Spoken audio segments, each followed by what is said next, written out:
Welcome to சாந்தி உலகம். இன்னைக்கு வீடியோவில் அரபிக் ஸ்டைலில் ஒரு ஸ்வீட் ரெசிபியும் கிறிஸ்பி கார்னும் எப்படி செய்யலாங்கிறத பார்க்கலாம். இந்த ஸ்வீட் பார்த்தீங்க அப்படின்னா நார்மலாக செய்கிறதுக்கு தனியாக ஷீட்டெல்லாம் யூஸ் பண்ணுவாங்க. நான் அதெல்லாம் இல்லாமல் நார்மலாக சமோசா ஷீட் இருக்கும்ல, அதை வச்சே செஞ்சுருக்கேன். சூப்பராக வந்துச்சு. அதே மாதிரி கார்னும் பார்த்தீங்க அப்படின்னா எண்ணெயிலலாம் பொரிக்காமல் ஏர் ஃப்ரையர் யூஸ் பண்ணி ஃப்ரை பண்ணி எடுத்திருக்கேன். இதுவும் கொஞ்சம் ஹெல்தி இல்லை தான், இருந்தாலும் கொஞ்சம் அளவோடு யூஸ் பண்ணும்போது கொஞ்சம் உடம்புக்கு நல்லது தான். வாங்க ரெசிபி எப்படி செய்யலாங்கிறத வீடியோக்குள்ளே போயிட்டு ஸ்டெப் பை ஸ்டெப்பாக பார்க்கலாம். ஃபஸ்ட்டு ரெசிபியாக கிறிஸ்பி கார்ன் எப்படி செய்யலாங்கிறத பார்க்கலாம். இது செய்கிறதுக்கு ஃபஸ்ட்டு ஒரு மேரினேஷன் ரெடி பண்ணணும். அதுக்கு நான் இன்றைக்கி 1.5 கப் அளவுக்கு ஸ்வீட் கார்னை, அமெரிக்கன் கார்ன் சொல்லுவாங்க, அதை நல்லா வேக வச்சு எடுத்து வச்சுருக்கேன். இதை மேரினேஷன் பண்ணுறதுக்கு கொஞ்சம் அகலமான பாத்திரமாக இருந்தால் எடுத்துக்கோங்க. என்னோடது குட்டியாக இருக்குது. அகலமான பாத்திரம் அப்படின்னா நம்ம மாவெல்லாம் சேர்த்து நல்லா மிக்ஸ் பண்ணும்போது நமக்கு தாராளமாக இருக்கும், நல்லா குலுக்கி எடுக்கிறதுக்கு ஈஸியாக இருக்கும். அதுக்காக தான். இந்த கார்ன் கூடவே ஒரு 1/2 டீஸ்பூன் போல் இஞ்சி பூண்டு பேஸ்ட்டு சேர்த்துக்கலாம். இது கூடவே கொஞ்சம் காரத்துக்கு மிளகாய்த்தூள் சேர்த்துக்கலாம். நம்ம எப்படியும் மசாலா தாளிக்கும் போது கொஞ்சம் காரம் சேர்ப்போம், அதனால் கொஞ்சமாக சேர்த்துக்கலாம். இது கூடவே கொஞ்சமாக மஞ்சள் தூள் சேர்த்துக்கோங்க. எல்லாத்தையும் சேர்த்துட்டு 1.5 கப் அளவுக்கு கார்னுக்கு 1 டேபிள் ஸ்பூன் அளவுக்கு கார்ன்ஃப்ளவர் கரெக்டாக இருக்கும். ரொம்ப அதிகம் சேர்க்க வேணாம். நான் 1 டேபிள் ஸ்பூன் அளவுக்கு கரெக்டாக எடுத்து வச்சுருக்கேன், அதை சேர்த்துக்க போகிறேன். அதே மாதிரி இதுக்கு சேர்த்துக்கிற மைதா மாவு பார்த்திங்கன்னா அப்படின்னா ஒரு 1/4 கப் அளவுக்கு நான் எடுத்து வச்சுருக்கேன். அந்த 1/4 கப் அளவையும் அப்படியே சேர்க்காமல் கொஞ்சம் கொஞ்சமாக சேர்த்து லைட்டாக தண்ணி தெளிச்சிட்டு ஜஸ்ட்டு கோட்டிங் மாதிரி கொடுத்தா போதும். நம்ம பஜ்ஜிக்கு செய்கிற மாதிரி கொஞ்சம் ஈரப்பதமாகவோ இல்லை ரொம்ப ட்ரையாகவே எடுக்கக்கூடாது, கொஞ்சம் கோட்டிங் கொடுக்கணும், அவ்வளோதான். ரொம்ப மாவு சேர்த்துட்டோம் அப்படின்னா சவச்சவன்னு ஆகிடும், டேஸ்ட் நல்லா இருக்காது. அதோட இன்றைக்கி ஏர் ஃப்ரையரில் செய்ய போகிறதால கொஞ்சம் லைட் கோட்டிங் கொடுத்தா போதும். பார்த்திங்கன்னா மிக்ஸ் பண்ணுறதுக்கு ரொம்ப கஷ்டமாக இருக்குது. இதே பெரிய பாத்திரம் அப்படின்னா கொஞ்சம் நம்ம கையை எடுத்து அப்படியே குலுக்கி விடுறதுக்கு ஈஸியாக இருக்கும். அதை செய்யும்போது கொஞ்சம் அகலமான பாத்திரமாக எடுத்துக்கோங்க. இதை நான் மிக்ஸ் பண்ணிவிட்டேன். நல்லா தண்ணி தெளிச்சிட்டு இன்னொரு முறை மாவு சேர்த்துட்டு கோட் கொடுத்துட்டு காமிக்கிறேன் எந்த அளவுக்கு ரெடி பண்ணியிருக்கேன்னு சொல்லிவிட்டு. பார்த்திங்களா, சூப்பராக கோட்டிங் வந்திருக்கு. லைட்டாக அங்கங்கே வெள்ளையாக மாவு தெரிஞ்சால் பரவாயில்ல, ரொம்ப தான் தெரியக்கூடாது. இந்த அளவுக்கு கோட் பண்ணி எடுத்துட்டு நம்ம ஃப்ரை பண்ண ஆரம்பிச்சுக்கலாம். நான் 1/4 கப் மாவில் இன்னும் இவ்வளோ மீதி வச்சுருக்கேன். அதுதான் நான் சொன்னேன், அட் அ டைமில் அவ்வளோவும் சேர்க்காமல் கொஞ்சம் கொஞ்சமாக சேர்த்து கோட் பண்ணி எடுத்துக்கோங்க. இந்த மேரினேஷன் பார்த்திங்கன்னா ஓரளவு முடிஞ்சாச்சு.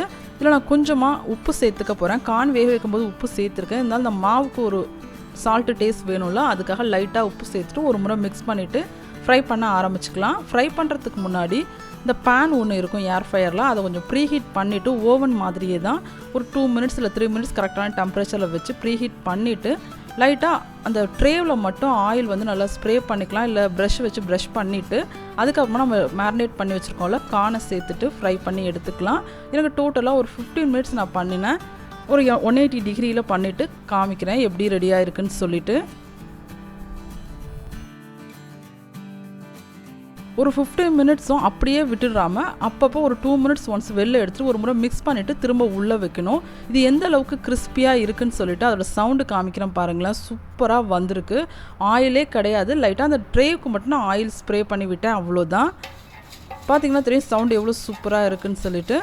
இது இருக்கட்டும், நம்ம மசாலா ரெடி பண்ணிக்கலாம். அதுக்கு அடுப்பில் ஒரு பேன் வச்சுட்டு 2 டேபிள் ஸ்பூன் அளவுக்கு எண்ணெய் ஊற்றியாச்சு. எண்ணெய் சூடான பிறகு கொஞ்சமாக இஞ்சி பூண்டெல்லாம் பொடியாக கட் பண்ணி வச்சுருக்கேன், அதை சேர்த்துட்டு நல்லா ஃப்ரை பண்ணி எடுத்துக்கலாம். இது ரெண்டும் லைட்டாக கலர் சேஞ்ச் ஆகி வந்த பிறகு நம்ம வெங்காயம் சேர்த்துக்கலாம். நான் வெங்காயம்னு பார்த்தா ஒரு சின்ன சைஸ் வெங்காயத்தை, பெரிய வெங்காயத்தை பொடியாக கட் பண்ணி எடுத்து வச்சுருக்கேன், அதை இது கூட சேர்த்துக்கலாம். நான் இது கூடவே கொஞ்சம் ஸ்ப்ரிங் ஆனியனோட ஒயிட் பார்ட்டெல்லாம் இருக்கலாம், அதையும் சேர்த்துக்க போகிறேன். உங்கள்கிட்ட இருக்குது அப்படின்னா கண்டிப்பாக சேர்த்துக்கோங்க. நார்மலாக இந்த கிறிஸ்பி கார்னுக்கு இதெல்லாம் சேர்த்துட்டோம் அப்படின்னா ஃப்ளேவர் டேஸ்ட்டெல்லாம் சூப்பராக இருக்கும். அதுக்காக தான். வெங்காயம் சேர்த்துட்டு லைட்டாக உப்பு சேர்த்துட்டு வதக்கி எடுத்துக்கலாம். வெங்காயம் ஓரளவு வதங்கி வந்துருச்சு. இந்த டைமில் ஒரு 1/2 கேப்சிகமாக ஓரளவு பொடியாக கட் பண்ணி வச்சுருக்கேன், அதை சேர்த்துக்க போகிறேன். இது கூடவே ஸ்ப்ரிங் ஆனியனோட ஒயிட் பார்ட் சொன்னேன்னு அதை ஓரளவு தின்னாக ஸ்லைஸ் பண்ணி வச்சுருக்கேன், அதையும் சேர்த்துக்கலாம். இந்த ஹோல் ப்ராசஸ்மே அடுப்பை நல்லா ஹையில் வச்சுட்டு நல்லா வதக்கி விட்டுட்டே இருங்க, அப்போ தான் அது டேஸ்ட் நல்லாயிருக்கும். நார்மலாக சைனீஸ் ரெசிபி உங்களுக்கு தெரியும், நல்லா ஒரு பெரிய பேன் மாதிரி வச்சுட்டு நல்லா ஹை ஃப்ளேம் வச்சு தானே வதக்குவாங்க. அந்த மாதிரி செஞ்சால் தான் அந்த கொஞ்சம் டேஸ்ட் நமக்கு கொஞ்சம் ஓரளவு ஒத்து போகிற மாதிரி வரும். நம்ம வீட்டில் செய்யும்போது அந்தளவு ஹை ஃப்ளேம் வைக்க முடியாது, இருந்தாலும் நம்மளால் முடிஞ்ச அளவுக்கு கொஞ்சம் ஹை ஃப்ளேம் வச்சுக்கோங்க. லைட்டாக உப்பு சேர்த்துட்டு வதக்கி எடுத்துக்கலாம். வதங்கி எடுத்த பிறகு நம்ம சாஸ் எல்லாம் சேர்த்துக்கலாம். நான் இன்றைக்கி கொஞ்சமாக சில்லி சாஸும் டொமேட்டோ சாஸும் சேர்த்துக்க போகிறேன். கண்டிப்பாக அதெல்லாம் சேர்த்துக்கோங்க, அப்போ தான் டேஸ்ட் ஃப்ளேவர்லாம் சூப்பராக இருக்கும்.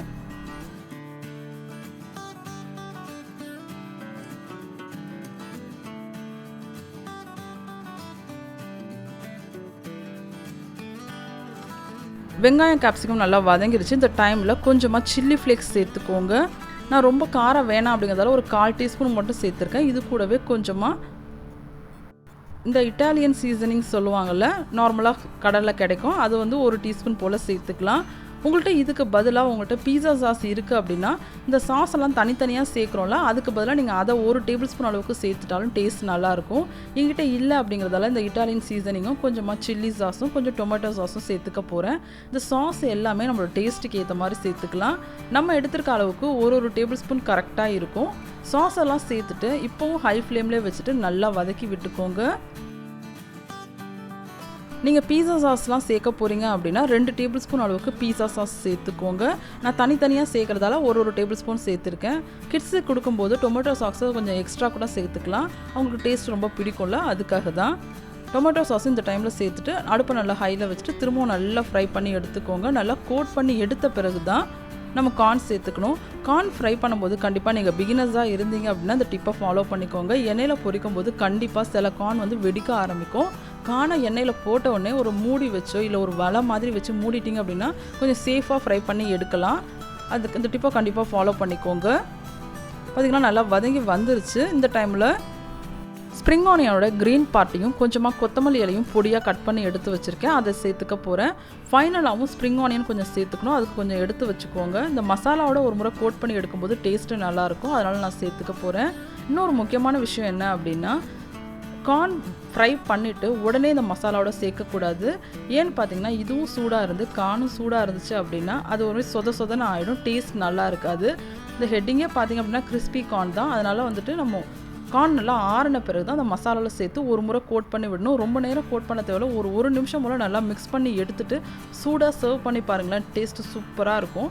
நார்மலாக நம்ம கார்ன் வந்து பட்டர்லாம் போட்டு சாப்பிட்ருப்போம், கொஞ்சம் காரம் கூட லைட்டாக போட்டு சாப்பிட்ருப்போம். ஆனால் இந்த மாதிரி கிறிஸ்பி கார்ன் செஞ்சு பாருங்கள், டேஸ்ட் அட்டகாசமாக இருக்கும். கண்டிப்பாக நீங்கள் ட்ரை பண்ணலாம். பார்த்திங்களா நல்லா மசாலாலாம் கோட்டாகி வந்துடுச்சு. இந்த டைமில் நம்ம கார்ன் சேர்த்துக்கலாம். இந்த கார்ன் பார்த்திங்க அப்படின்னா நார்மலாக சாப்பிட்றதுக்கு டேஸ்ட் நல்லாயிருக்கும். இதை சப்பாத்திகளெலாம் ஸ்டஃப் பண்ணிவிட்டு கொஞ்சம் மயோனைஸ்லாம் சேர்த்து மிக்ஸ் பண்ணி கொடுத்து பாருங்கள், டேஸ்ட்டாக சூப்பராக இருக்கும். நான் அதை மாதிரி ட்ரை பண்ணிவிட்டு ஒரு வீடியோவும் போஸ்ட் பண்ணியிருக்கேன், அதோட லிங்க் டிஸ்கிரிப்ஷனில் கொடுக்குறேன், கண்டிப்பாக செக் பண்ணுங்கள். செக் பண்ணிவிட்டு ட்ரை பண்ணியும் பாருங்கள். நல்லா மிக்ஸ் பண்ணி எடுத்தாச்சு. இந்த டைமில் உப்பு காரம் எல்லாம் செக் பண்ணிக்கோங்க. காரம் கம்மியாக இருக்குது அப்படின்னா கொஞ்சமாக பெப்பர் தூவிக்கலாம், அதான் கரெக்டாக இருக்கும். ஃபைனலாக கொஞ்சம் ஸ்ப்ரிங் ஆனியனோட க்ரீன் பார்ட்டை தூவி இறக்கிக்கலாம். இன்னொரு முக்கியமான விஷயம் என்ன அப்படின்னா, இந்த கார்ன் செஞ்சுட்டு உடனே சர்வ் பண்ணணும். அப்படி இல்லை அப்படின்னா நீங்கள் மசாலா ரெடி பண்ணிக்கோங்க, கார்னையும் ஃப்ரை பண்ணி வச்சுக்கோங்க. நீங்கள் எப்போ சாப்பிட கொடுக்க போகிறீங்க அப்போ ஒரு முறை டாஸ் பண்ணி எடுத்துகிட்டு உடனே சாப்பிட கொடுத்துக்கோங்க. கண்டிப்பாக கொஞ்சம் நேரம் ஆகிட்டாலும் இது சவச்சவன்னு ஆகிடும். நான் ஆரம்பத்திலே சொன்னேன்னு அந்த மாதிரி ஆகிடும், அதனால் கொஞ்சம் சூடாக சர்வ் பண்ணிக்கோங்க. கார்னை நார்மலாக நம்ம ஃப்ரைட் ரைஸில் யூஸ் பண்ணுவோம், இல்லை கிரேவி மாதிரி செய்யலாம். கிரேவி செய்யும்பொழுது பார்த்திங்க அப்படின்னா கொஞ்சம் காரம் எக்ஸ்ட்ரா சேர்த்துக்கணும். கொஞ்சம் கேப்சிகம்லாம் கொஞ்சம் சேர்த்துட்டிங்க அப்படின்னா ஃப்ளேவர் டேஸ்ட்டெல்லாம் சூப்பராக இருக்கும். பார்த்திங்களா எல்லாம் ரெடி ஆகிடுச்சு. ஃபைனலாக இதில் இன்னும் ஒரே ஒரு பொருள் சேர்த்துக்க போகிறோம். அது ஒன்றும் இல்லை, 1 டீஸ்பூன் அளவுக்கு லெமன் ஜூஸ் சேர்த்துக்கலாம். ஒருவேளை லெமன் ஜூஸ் வேண்டாம் அப்படின்னு நினைக்கிறவங்க இந்த ட்ரை மேங்கோ பவுடர் இருக்குல்ல, அதை சேர்த்துக்கலாம்.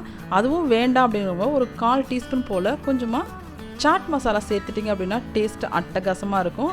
கண்டிப்பாக ஃபைனலாக சேர்த்துக்கோங்க. நான் கொஞ்சமாக இப்போ ஸ்ப்ரிங் ஆனியன் சேர்த்துக்க போகிறேன், கொஞ்சம் லெமன் ஜூஸும் சேர்த்துக்க போகிறேன். இந்த மாதிரி கிறிஸ்பி கார்னை நீங்களும் ட்ரை பண்ணிவிட்டு உங்களோட ஃபீட்பேக் கமெண்ட் பாக்ஸில் கொடுங்க. நெக்ஸ்ட் ரெசிபியை இந்த அரபிக் ஸ்டைலில் செய்ய போகிற ஸ்வீட் ரெசிபி எப்படி செய்யலாங்கிறத பார்க்கலாம். நான் வீடியோ ஸ்டார்டிங்கில் சொன்ன மாதிரி தான் இதை நான் சமோசா ஷீட் வச்சு தான் செஞ்சுருக்கேன். இந்த ஷீட்டை பார்த்திங்கன்னா ஒரு 10 போல் ஷீட்டை நம்ம எடுத்திருக்க பேன் சைஸுக்கு நான் கட் பண்ணி எடுத்திருக்கேன். பார்த்திங்கன்னா தெரியும், நான் இந்த அளவுக்கு கட் பண்ணி எடுத்துருக்கேன். இது பார்த்திங்க அப்படின்னா கடையில் வாங்கின ஷீட்டு தான், அது நல்லா தின்னாக தான் இருக்கும். அதை ரொம்ப வெளியில் வச்சிட்டிங்க அப்படின்னா ட்ரையான மாதிரி இருக்கும். நல்லா ஒரு ஈரமான துணி போட்டு மூடி வச்சுக்கணும் நம்ம ரெசிபி செய்கிறதுக்கு முன்னாடி வரைக்கும். இது கூடவே கொஞ்சமாக பாதாமையும் பிஸ்தாவையும் பொடி பண்ணி எடுத்து வச்சுருக்கேன். கொஞ்சம் போல் பட்டரை நல்லா உருக்கி எடுத்து வச்சுருக்கேன், அப்போ தான் நமக்கு தடவி எடுக்க முடியும். அதுக்காக தான் இவ்வளோ தான் இந்த ரெசிபிக்கு தேவையான பொருள். நம்ம நெக்ஸ்ட்டு ஸ்டார்ட் பண்ணிக்கலாம். ஃபஸ்ட்டு அடியில் ஷீட் வைக்கிறதுக்கு முன்னாடி பட்டர் கொஞ்சம் தடவி எடுத்துக்கலாம். அதுக்கப்புறமா 2 ஷீட்டாக வச்சுட்டு நெக்ஸ்ட்டு அது மேலே ஒரு ஸ்டஃபிங், அது நம்ம நட்ஸ் எல்லாம் பொடி பண்ணி எடுத்து வச்சுருக்கோம்ல, அதை கொடுத்துக்க போகிறோம். இந்த ஸ்டஃபிங் பார்த்திங்கன்னா நட்ஸ் மட்டும் இல்லை, நம்ம தேங்காய் கூட நல்லா நெய்யில் வறுத்து எடுத்துகிட்டு அது கூட கொஞ்சம் சுகர்லாம் சேர்த்து ஸ்டஃப் பண்ண போது டேஸ்ட் வேறு மாதிரி இருக்கும். இது ஒரு டேஸ்ட்டு, அது வேறு மாதிரியான டேஸ்ட்டாக இருக்கும். இப்போ சமோசா ஷீட்டெல்லாம் நல்லா அரேஞ்ச் பண்ணி எடுத்துக்கலாம். அரேஞ்ச் பண்ணி எடுத்துகிட்டு அது மேலே நட்ஸ் எல்லாம் வச்சுட்டு திரும்ப கொஞ்சம் பட்டர்க்கெலாம் கொஞ்சம் ஸ்ப்ரே பண்ணி எடுத்துகிட்டு இல்லை ப்ரஷ் வச்சு நல்லா தேய்ச்சி எடுத்துகிட்டு அதுக்கப்புறமா நம்ம ரிப்பீட்டடாக அந்த ப்ராசஸ் செஞ்சுக்கலாம். நான் எப்படி செய்கிறேங்கிறத காமிக்கிறேன் பாருங்கள்.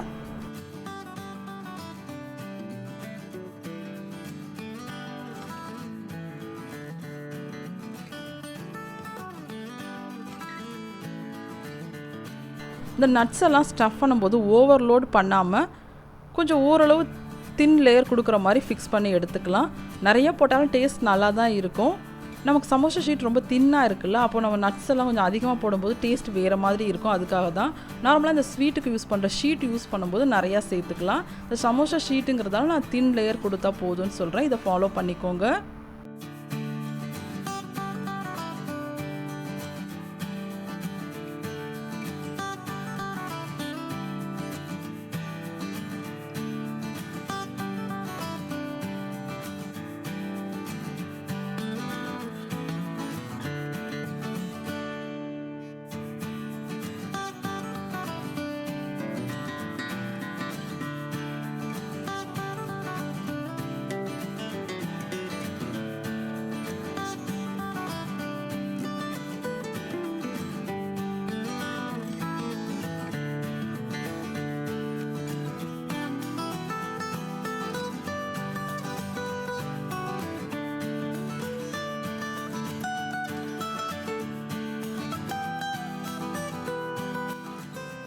இப்போ ஆல்டர்னேட்டிவாக சமோசா ஷீட்டு நட்ஸ் எல்லாம் வச்சு நல்லா ஃபில் பண்ணி எடுத்தாச்சு. ஃபைனலாக பட்டரும் தடவி எடுத்தாச்சு. இது ரெசிபி செஞ்ச பேருக்கு கட் பண்ணுறதுக்கு கொஞ்சம் கஷ்டமாக இருக்கும். அதனால் ஃபஸ்ட்டே நம்ம கட் பண்ணிவிட்டு அதுக்கப்புறமா பேக் பண்ணி எடுத்துக்கலாம். அதுக்கப்புறமா நம்ம சுகர் சிரப்பு ஊற்றிட்டு அதை வெளியே எடுக்கும்போது ஈஸியாக எடுத்துடலாம். பேக் பண்ண பிறகு பார்த்திங்கன்னா கொஞ்சம் கிறிஸ்பியாக இருக்கும்ல, அதனால் கட் பண்ணுறதுக்கு கொஞ்சம் சிரமமாக இருக்கும். அதனால் இப்போயே நமக்கு பிடிச்சமான சைஸில் அழகாக கட் பண்ணி எடுத்துக்க போகிறேன். நான் கொஞ்சம் ஸ்கொயராகவும் கட் பண்ணிவிட்டு கொஞ்சம் நடுவுலையும் கட் பண்ணிட்டோம் அப்படின்னா சின்ன சின்ன பீஸஸாக எடுக்கிறதுக்கு ஈஸியாக இருக்கும். பார்த்திங்களா, இந்த அளவுக்கு நான் கட் பண்ணி எடுத்துட்டேன். உங்களுக்கு பிடிச்சமான ஷேப்பில் நீங்கள் கட் பண்ணி எடுத்துக்கலாம். இதெல்லாம் செஞ்சுட்டு இருக்கும்போது அவனை வந்து 180 டிகிரியில் ஒரு 10 மினிட்ஸ் ப்ரீ ஹீட் பண்ணிக்கோங்க. இல்லை நீங்கள் ஸ்டவ் டாப்பில் பண்ணுறதா இருந்தாலும் ப்ரீ ஹீட் பண்ணிவிட்டு அதுக்கப்புறமா நீங்கள் பேக் பண்ணி எடுத்துக்கோங்க. டோட்டலாக எனக்கு ஒரு 20 மினிட்ஸ் ஆச்சு. அதுக்கப்புறமா அந்த கலரும் பார்த்திங்கன்னா நல்லா சேஞ்ச் ஆகி வரும். அந்த மேலே இருக்கிற லேயரும் நல்லா கிறிஸ்பியாக இருக்கிற மாதிரி தெரியும். அந்த அளவுக்கு நம்ம பேக் பண்ணி எடுத்துக்கலாம். பேக் பண்ணிவிட்டு காமிக்கிறேன் எப்படி இருக்குன்னு சொல்லிவிட்டு. பார்த்திங்களா, பேக் பண்ண பிறகு இந்த அளவுக்கு நல்லா கலரும் சேஞ்ச் ஆகி வந்துருச்சு. மேலே இருக்க லேயரும் நல்லா கிறிஸ்பியாக இருக்குது. நெக்ஸ்ட்டு ஸ்டெப்பு இதுக்கு கொஞ்சம் சுகர் சிரப்லாம் ரெடி பண்ணணும். அது எப்படி ரெடி பண்ணலான்னு பார்க்கலாம்.